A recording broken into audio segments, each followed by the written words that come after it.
SANFL has been exciting to watch, and we get our expert in from the SANFL, Luke Marchioro, joins us. Luke, how are you? Good, thanks, guys. Ladies, how are we going? All good, mate. And it has been a big weekend, mate. So a couple of surprises. Norwood maybe too good for the Crows. Were you surprised at that one?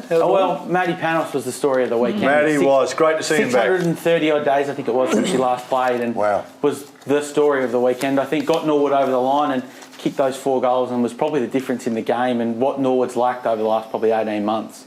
Well, he kicked the winning goal, didn't he? He did, and they sort of kicked 3 goals in 5 minutes and really pinched it from the Crows on the weekend. So Adelaide would have probably thought they should have won that game, and it was good for Norwood, and that's the game they haven't won in recent weeks. And with Panos back and they've got Tahini coming back, it might be enough for them to sort of kick-start in the second half of the year. Good call, mate, because that's exactly how Norwood have been playing. They have been in games where you think they're going to, they're playing well enough to win, but don't win. That one there on the weekend, from what I hear, they've actually come back. They've actually fought it out and won in the end. So that's an easy game to drop again for Norwood, the way they were going. And their season's over if they lose that game. 3-7 and 2.5 games out of the 5. Gone. Now they're a game back, and play North Adelaide this week with a chance to sneak into the 5 with a win. Let's talk about North Adelaide, mate. Up against the Magpies at Alberton. That was very impressive again, North Adelaide. There was a few question marks, people sort of doubting their wet weather form, whether those high skill games, but they were just a bit tougher and harder than Port, I think. They were a bit more desperate than some of those Port Adelaide guys on the weekend, and really showed, especially through the midfield. But I thought a lot of their key position players were really good as well. Dyson Hilder probably played his best game for the year up forward, and they really made the most of their opportunities and put Port away, apart from a little 10-minute patch. They're my tip. They're my tip. North Adelaide? Oh, yeah. Yeah, well, they're sitting on top. They're moving pretty well at the moment. Well, I think when I look at the Eagles, mate, they roared back over Sturt on the weekend. 49-point winners over Sturt. The Eagles are starting to show that form of last year. Jade Sheedy said it was probably the best 22 they could have put out on the weekend that they did on the weekend. Now, that's going to change this week coming with Connor Ballenden and Zane Williams both being heavily linked in the mid-season draft, and Kobe Much hurting his shoulder. But a really impressive win against the Sturt team that was probably pretty ordinary the week before and were very much the same again on Saturday. What do you put that down to, Luke? I mean, because we said on this program a couple of weeks ago just how well Sturt were playing. They were playing some really good footy. But that's a drop-off. That's a last couple of weeks. Is that youth? Is it?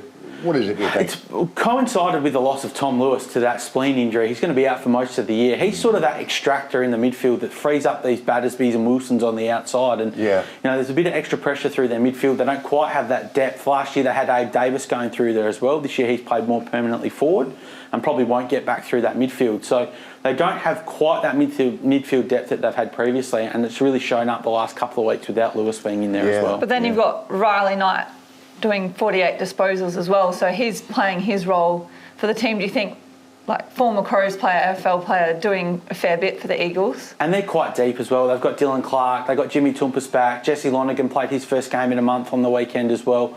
Their midfield's really, really deep, the Eagles, and they've got a lot of different avenues to go. With Jared Redden back, they had the luxury of playing Ballenden forward. They'll have the same with Clay Cameron in the next few weeks as well.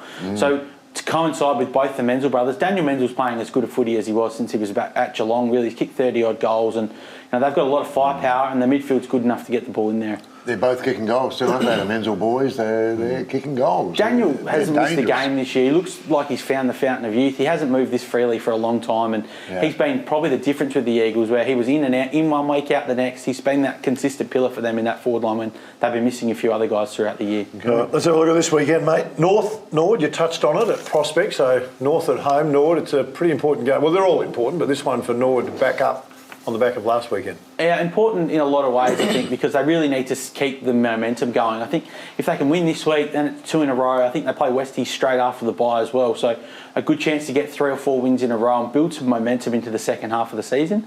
And for North, their last, coming into this month, you probably would have said you would have found out a lot about North, and their last month's been fantastic. They've beaten Glenelg, beaten Port at Alberton on the weekend, hammered Sturt the week before. So if they can claim Norwood and claim another scout, then they'll be full of confidence in the second half of the year. I agree. Sturt, Adelaide Oval. Well, it's going to be a different looking Crows side again. They'll probably get a few back with, they had a couple out with COVID last week and a couple of emergencies. This week they play after the AFL, so they'll probably have 4 or 5 in from what they didn't have last week. And Sturt, they'll be desperate, but I think probably the Crows will be too strong in that game. And South Adelaide finally got a win, but they're up against the Eagles, who are in clear form. Do you think the Eagles have them covered? I think at Woodville, the Eagles should win. It'd be interesting to see how their balance with their lineup goes if they do have 3 or 4 out with the mid-season draft. South just had to win on the weekend. They probably played a few guys that were a little bit underdone in Matty Rose, and a couple of these guys have missed some footy. Whether they can build on that best 22, really aside from Gibbs, they've got everyone available now. So whether they can get rolling in the second half of the year and be a bit like Norwood with some players coming back in. There's going to be some unhappy clubs, isn't there, very shortly? This mid-season draft is happening again. I know that, I don't like it. I really don't like it that much either, because, teams are building now towards finals. They're mid-season, it's getting close, and all of a sudden, bang, 2 players out of your side. I think it's a double whammy too. You look at the Eagles; they lost Cheetahs and Hayes pre-season, then they potentially lose Ballender and Williams. You look at a team like Glenelg; there's a chance that they might lose Turner to the Crows, so he may be playing against Glenelg in a preliminary final later in the year. And if Sam Durden goes, these are hard players to replace, key position players, midfielders. You find a lot of small forwards, but it seems like every club's going to be affected. 5 or 6 teams have had players heavily linked to clubs, so not going to be immune clubs, but I think it's good to push players to the opportunity. But the way it balances with teams losing multiple players probably isn't ideal. I was interested in Port's take on all this. They're not going to get involved unless they can get a player who is long term, not just go in it for the sake of just plucking one out of the SANFL. They want a long term if they get involved. Part of that's due to COVID. So obviously with the under-18s in Victoria not playing a ton of footy, they've had a lot of guys get opportunities now this year playing still under-18s as 19-year-olds. And these are the types of players you'll see get picked up, young ruckmen, young key position players that will go to clubs that might be there for 3 or 4 years, like Adelaide did with Pat Parnell last year. Yeah. Before we have to wrap up, North Adelaide won the women's flag over the weekend. Should definitely mention that. Fantastic game of footy.